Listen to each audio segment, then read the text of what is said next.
أعوذ بالله من الشيطان الرجيم. بسم الله الرحمن الرحيم. يا أيها المزمل قم الليل إلا قليلا نصفه أو انقص منه قليلا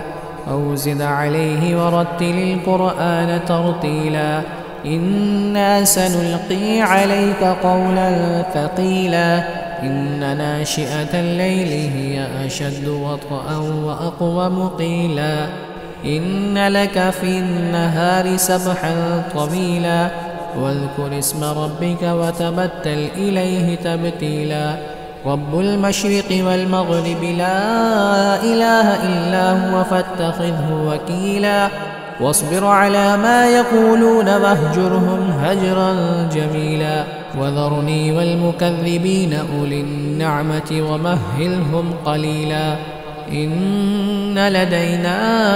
أنكالا وجحيما وطعاما ذا غصة وعذابا أليما يوم ترجف الأرض والجبال وكانت الجبال كثيبا مهيلا إنا أرسلنا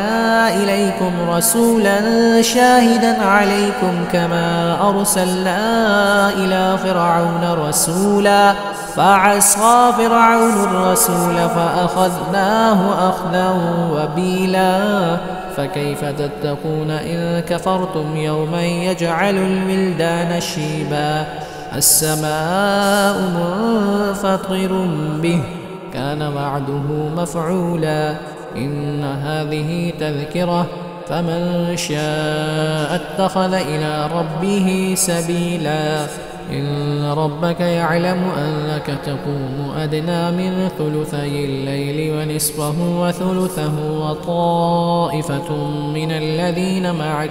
والله يقدر الليل والنهار علم أن لن تحصوه فتاب عليكم فاقرؤوا ما تيسر من القرآن علم أن سيكون منكم مرضى وآخرون يضربون في الأرض يبتغون من فضل الله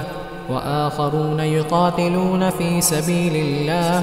فاقرؤوا ما تيسر منه وأقيموا الصلاة وآتوا الزكاة وأقرضوا الله قرضا حسنا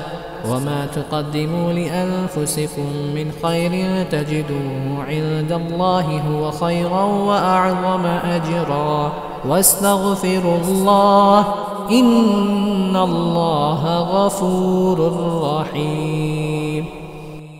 صدق الله العظيم.